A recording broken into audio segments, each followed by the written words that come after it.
Hey everybody, this is Dustin, RV Specialist. So I just started doing a video just on the front end of this Transcend, and I was doing it as a short, and as you all know, I'm pretty lengthy, so I ran out of time to actually have it say everything I wanted to. But this is a Grand Design Transcend. It's a 26.5 BH. I didn't look at the year on the previous video, which that's covered, and it is a, I can't see it. I think it's a 1 of 22. So when it was produced. So anyways, going back to the front end, things that I'm looking at when you come in for an inspection, like say this is a travel trailer, for example, I'm checking, things like the power jack. I'm looking at the switches, if the boots are damaged, if the plugs are all there for the overrides, looking at the power wires to see if this is your main power to the motor, it should be tight strapped up here, and then to protect it from being loose. And then is the chains or anything that's getting wrapped up here, which normally get thrown up there, are they getting damaged, or is it damaging any of the wires? So if that cuts through that jacketing, it's positive, right off the cable itself. I'm looking at the 7-way cords. So, I have some other articles and videos about tools that you can buy to clean these terminals and then to lube them. When they start getting dirty and corroded like that, then they don't make good contact. So I'd recommend that you'd clean them, lube them, and I'll try to post those tools in the link. I'm looking at the chains. I'm looking at the cotter pins. I'm looking to make sure that nothing's broken. I'm looking underneath at the couplers itself. I'm checking out the chains. I'm checking out the links to make sure that nothing's biting in here and chewing these guys up. Same thing again, cotter pins on the feet. Are the feet damaged or bent? Is the leg been getting lubed? I'm looking at like the saddles for the WD. The thing that I can see already is that this propane cover is backwards, and the tattletale for that is the rivets are showing on the backside. So these are trifold rivets, and I always talk about trifold rivets. So as you see, they flare up 3 different ways. So these rivets should be facing the front. That way too, if the air is hitting here, it's not going to go through and rip off the cover. At this point, if either one of these vibrate loose, or if the air hits it just right because it's more open on this side, it'll flip this lid open, and it'll just, these clips just barely hold this on. They'll rip it right off. So I would flip that around. When I do go back to do my inspection, I'll pull this cover off. I'm going to make sure that the tanks are mounted. I want to look at the propane pigtails, make sure that they're not, hard and shrunken on the connections. And look at the main LP hose. So I can already tell, like this one, so if my guy at gas stop, Martin, says, "Hey, what's going on, Dustin?" I'll say, "Hey, Martin, look at this propane hose just hanging here dangling," right? So if it gets caught on something, that's not good. I would recommend that it gets secured with like a nylon strap up here. Same thing over there with the side. You can see where it's held in place with tie straps. I'm not a big fan of doing that, because as this thing is shaking going down the road, eventually those tie straps are going to get sun damaged, break off, and somebody's already put 2 on there, and they look not super old, but if those break off, all of that hose is going to even drop down even further, and you take a risk of it, damaging it, which now you don't have any propane. Or, you take a risk if you have the tanks on and you were having something on inside where you're going down the road, it cause a problem. Another thing I look at is the welds, on the A-frame. I'm looking at the welds on the battery trays. I'm looking at the fuse locations for the jack. So if you're checking this out yourself on yours, look at the welds, not just on top, but underneath the bottom. Look at your circuit breakers. So over here in the corner, I can see that it's a unprotected circuit breaker, and it's exposed to the weather and the elements. So I would put a boot on that. I would make sure that my ground is cleaned up over there too. I'm sorry with the sun, but you can see the ground, and you can see all the wires to the ground. Those aren't sealed, so if any water gets in there, it could cause them to go bad too. So make sure stuff like that. This has got a I'm sorry, I'm out at the shop, so we're on a main street up here, so we do get a lot of road traffic, and some people say, "Hey, why don't you put a mic on?" Right? It's not a money thing where I can't afford a mic. I just lazy. So, and I figure if I talk loud enough, you'll hear me, And it's, at the end of the day, it's free information I'm providing. So for those of you who are going, damn it, what's all the car noise for? Just know that we're, at our actual live repair shop. I try to do these videos around like lunch and break so the guys aren't making too much noise, but it is what it is. So, and then like I said, I'm long-winded, so sorry about that as well. The other thing I look at is batteries. This is a pretty decent sized coach. It's only got one battery. They do make dual battery boxes, so if you don't want to have two battery boxes. And then these are usually a group 24, but because of the size of the box, it looks like it might be a group 27. It's the dealership that actually picks out what battery they want to sell you and they want to put into your coach. So when you're going to a dealership and if you're seeing this for the first time on a Transcend, make sure you put in either two 6-volts, which is pretty much the equivalent of 4 to 5 of the group 24s, or put in, two 24s. Don't just put in one. So now he's got a group 27 is what it looks like, because of that size of the box. And so if he ever wanted to, the battery goes bad, and he says, hey, put 2 in there, regardless if it's 24s or if it's 6 volts, now he's got to get a different box. So, but, and make sure too that you're using the correct jumper wires. So when I pop the battery off later, I'll check out the condition of the battery, the age of it. Since it's a 2022, it's probably the original battery. Make sure that you're maintaining those as well. Other things that I look at, again, this is just the front. So this is also, like I said, a free service that we offer you. I'm looking at the boots on the switches. I check to make sure it goes up and down, check to see if the light comes on. I'm checking the coupler release. I'm checking the brake control, or not the brake control, but the breakaway. Again, looking at the saddles to see if they're bent, too far back, which this one looks like it needs to be adjusted back. Looking at any wiring hanging. Looking at getting, same thing, we go back about this LP hose. So look at this mark on that LP hose, right? And it's not that it's rubbing, but when it does eventually rub through later down the road, so you can see how there's a clamp up here that's holding it. That's a nylon clamp on a steel clamp. That's what I would rather see. I'd rather see one of those here, one of those down there, just to protect it, just to make sure it's safe. And then as I go through the rest of it, I'm looking at any decals. I'm looking at the clearance lights to see if they're sealed or if they're cracked or broken. I'm looking at the insert moldings. I'm tapping on them and seeing if they're loose or if they need to be changed out. I'm looking at silicones on the sidewalls. I'm looking at the J metal skirting. So as you can see here, this silicone's starting to go bad. A lot of it's just it's separated. There's a distinct line that's in here that I can see. I don't know if you can see it, but there's a line right there where if I push on the metal, you can see where it's split open here. The foam that's here hasn't been sealed, so they siliconed right here, but they didn't silicone here. Same thing. The lights, the sealant's old. The actual lenses are starting to discolor. So I would recommend to do a reseal so you can see a gap. Hey, Sam. So I would recommend to do a body reseal on that.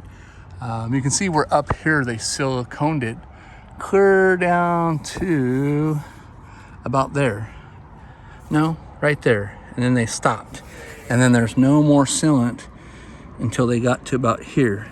Now, so whether that came off, but I don't see any signs that it came off, because usually there's, little tattletale signs. And that's something you might want to check into and have us do a body reseal. Which always talk about a bunch of the sealants too. So there's things that, when they're sealing them, that they seal or they don't seal. They don't seal around the inner edges of the door frame. Sometimes we do, sometimes we don't. But it's a good idea to do them. There's also some holes in the bottom of the doors to let the water go out. I'm always coming around pushing on people's doors, and can you hear that? So when you hear that, just know that striker inside's loose. That striker's loose. That striker's loose. And so sometimes it's a combination of the seal, the bulb seal around the door is bad or it's dropped loose, but that tells me that these doors need to be adjusted. So again, something that you find on the exterior eval. We're always looking at the aluminum skirting. You can see right here where this guy's popping off. So can't do it one-handed for the most part, but I'll come back and stick that back on for them. But that's coming loose. That's going to end up flying off. They're going to lose it. Same thing with the sealant behind the door. That's coming loose. This particular door doesn't have a window, so if you ever wanted a window in it, that's something we can do. We just cut a window and put a window in there. You know, again, the sealant around the doors aren't sealed, around the handles aren't sealed, around the JT Strong Arm handle's not sealed. It has a gasket, but I still like to put sealant around it. And again, when I talk about silicones, whether it be the hard type of silicone, which this is a adhesive sealant, which makes it a lot harder to take off versus a regular silicone. And I say silicone, and I've talked about this forever. There's RV grade silicones. So see my pictures and posts and articles about that and go into more details. But you know, I'm looking for like screws that are loose. I can tell that screw's loose on that. You know, I'm always tapping on the J metal, seeing if there's anything that's loose on it. You know, there's a bracket here, but I'd probably put another one. And I'm always looking to see how the fender skirts are, see if the screws are broken or anything's broken loose, because I'm always, I don't know if you've ever been behind an RV before. I mean, we tow them all the time, but I have been behind RVs where fender skirts have ripped off the coach and come back and smashed my car. So if you don't want to cause a wreck, and you want to make sure that these are secure in place, the last thing you want is like high wind situation, or you know, if you've had a tire blow out before and you just kind of rigged it back up, if that comes off and hits a car behind you, you know, you can get in trouble for that. So something that I'm always nagging on, fender skirts. You know, again, I look at all the windows, I look at the weep holes, I look at the gasket on the windows. You know, I can see like this one's, there's some kind of imperfection there. You know, I'm looking around the entry door. So the entry door glass, the door's not sealed here nor here. And so there's a seal inside there, but it's not the best. So if I put sealant around this window on the inside and on the outside, it's at least going to deflect the water from coming in either way. So if you spray that with a water hose or pressure washer, you're going to get water through here, which if you've seen any of the other, you know, again, videos, post articles, these Lippert doors, they're real prone to get cracks in the inside all over the place. So, you know, same kind of thing. You know, water deflection. I talk about a lot about water deflection. So as I go back through, you know, again, I'm not doing like a thorough because I'm talking to you guys on the video, but silicones on the bodies, around the field. So you can see here too. Let me zoom in. See how that gap is there? It looks like just like a, oh, where's my hand at in the video? There we go. That real thin line, that little line is what's separated. You know, and you can, if you push on it, you can see the gap get bigger. So these doors are missing. I hate these doors. They're always breaking off. I wish they would make something a little bit stronger or better. You know, those little bitty ears, they snap off. I think this is the third one this week that I've seen. And of course, they're not like readily available through like their distributors. So it's usually something like the special order. Moldings, you know, you can see all the sealant stuff that's let loose. And so usually, yeah, look at that. So usually what that tells me is the molding's loose. And as the coach is flexing and moving, it's causing agitation, which is causing the sealants and stuff to pop out. So keep an eye on that. You know, I'm always looking at the roof lines, the rain gutters, you know, the awning fabrics. You know, are they torn? Is there any tree mark damage on them? I'm looking for the clips, the star clips on the awnings to make sure that they're all there. When I say star clips, that's what I'm talking about. These sometimes will tend to pop off when you're using them or just from vibration. So make sure that they're there. Some of them have like a mushroomed head on one side, and then see there's a star and there's a star. So make sure that those haven't popped off. You know, you can see the tree branches here where the coach has been getting hit, scuffing it. So make sure that if you hit something like that, that it hasn't disturbed the awning or ripped it loose from the wall, or hasn't hit it hard enough where it's knocked out those star washers. So hopefully these videos help you. I'm trying not to go too in depth, you know, but that's just me. You know, I'm always looking at the outlets to make sure that they're sealed, that they open and close, that the cable connections are good, that they're not broken off or corroded or rusted. Again, it's not sealed all the way. It's not sealed at all. You know, I don't see very much sealant back behind there. I would recommend to do a furnace screen cover. You know, I don't see anything missing on this awning, which is good. You know, I'm also always looking for the rails that come loose. So sometimes the people will roll the awnings up in reverse and it will rip the rails off the wall. So I'm always looking at the rail at the very top of the coach to make sure it hasn't came loose. I'm always looking at that corner that looks like kind of like a mess right now. See how that is. So making sure that those are, you know, hasn't lifted up and it's not leaking as well. Always looking at the magnets, you know. So this is just one side, so the front and the side. But you know, it's I do these videos to kind of try to help everybody out. You know, there's some of you that go ahead and you fix the stuff yourself, which is fantastic. So hopefully these videos help you. There's some of you that don't, and you know, maybe you're physically able not to do it. So whether we're doing it or you're doing it, at least you kind of get like a heads up of things that I'm looking at. You know, hey USA, that's a nice tire cover. Let's see, how's the sealant on this guy? Concerns me as the door sticks out quite a bit, so it's making a trough. So see how much my fingers can go into that trough. And so if it's not really looked at good, water can just run down here, whether it's condensating or you're washing it, and go right in, and it'll run along the frame, come down, hit the floor, hit the wall. You know, I don't see any of the ladder stations, don't look like they've been sealed. So I would do that. Go back and hit all the windows in the camera. It's got a backup camera on there. Oh, you can see this corner has been struck. It's hit and it's bent this molding. So I mean, you could turn that into insurance if you wanted, or we could straighten it out, kind of doctor it up. Water heater, I would definitely do a metal clip, and I've done other videos showing like why these are a concern. These plastic clips always break off and then the doors get blown off and again can hit a car behind you. I'd recommend the screens, you know, the bug screens. Again, reseal the windows. You know, when I see gaps and stuff, I always like, why didn't they trim that a little bit better? You know, see how that big gap is. So I look at weird stuff, but you know, and then I see like that one's buckling up there a little bit too. There's no slide out topper on this side. The gutter rail that's up there appears to have the track in it. So you could add a slide out topper to this slide out, and the benefits of that are huge. You know, so you could say, oh, the wind and it makes noise and it flaps. Okay, well, when this room is out, and here in California, when it's hotter than all hot, that acts like an umbrella. So I'd either do a black or a white. Of course, the black's going to attract more heat, but the topper is designed to keep debris and stuff from falling on top of the roof. And then there's a side seam. So basically, there's a seam. If we were looking at the top of this roof, there's a seam that runs front to back. There's a seam that goes on the other side of this guy is a T.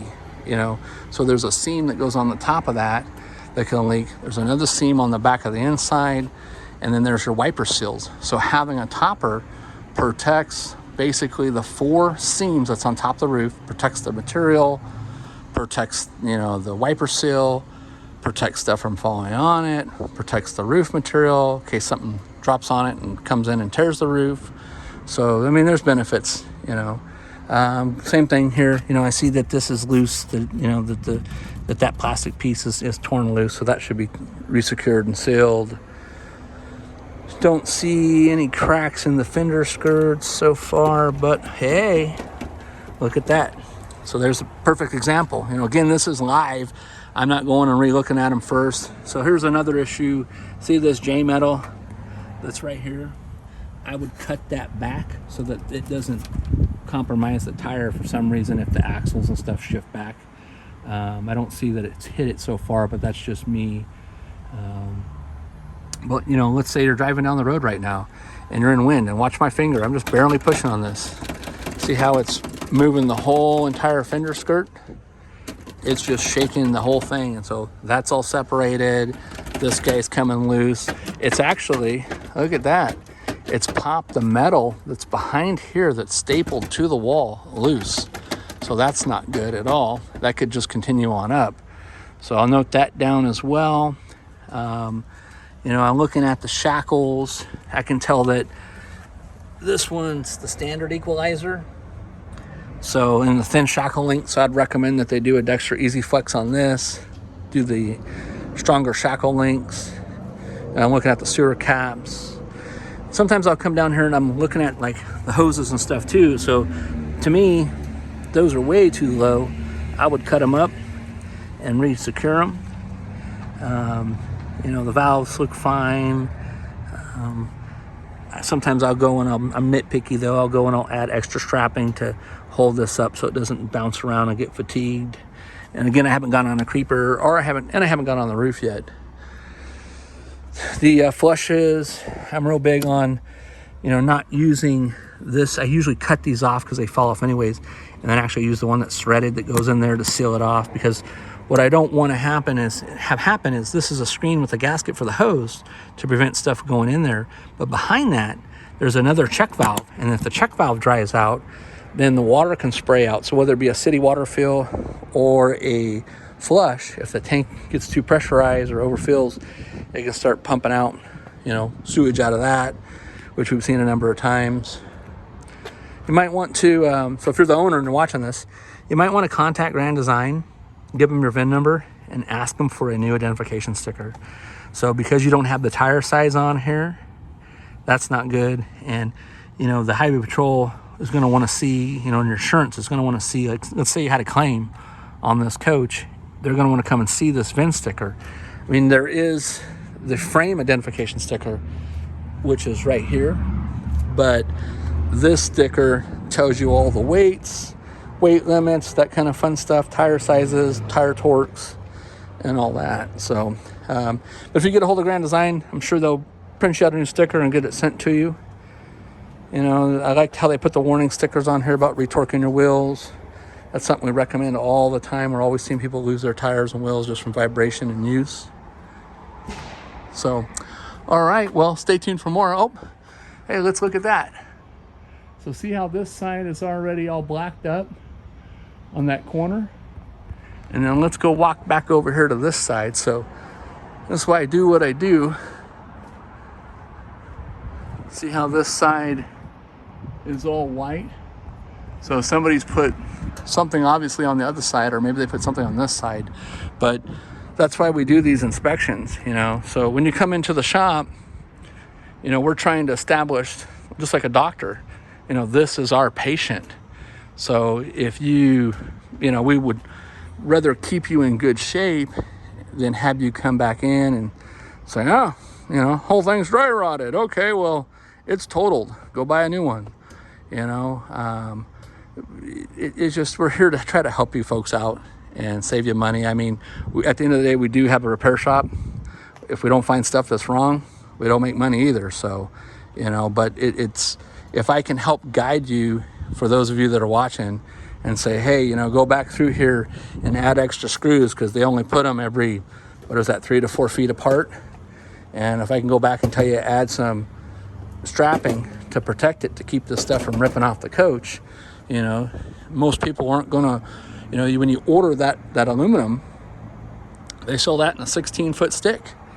And, you know, of course they can cut it down, but, you know, by the time you have this blow off, let's say it hit a car, let's say it damaged another sheet, or this piece up here broke off. Now you're buying 2 sheets, putting it in a crate, having them build the crate to put the metal in the crate, finding the fender skirt. Hopefully they still have the same one in a few more years, right? So now you got a cost of a fender skirt, which is a couple $100, some metal, which the metal's pretty cheap, you know, $200-300 maybe for the sheet, if it's, again, the right color. And now it's going to be not, you know, this is going to be faded and this is not. Same thing with the upper. And then by the time they freight it to you, just the fender and the metal freight may cost, you know, $500 to $1,000 just to get it here. So imagine there's $500 to $1,000 for that, plus the metal, plus the labor to take everything apart and put it back together. Most people are going to have like $1,000 deductible. So, and then if it hits anything behind you, so it's just better for me to tell you, hey, you know, check this stuff out when you're walking around your coach before you go. You know, just make sure everything's cool.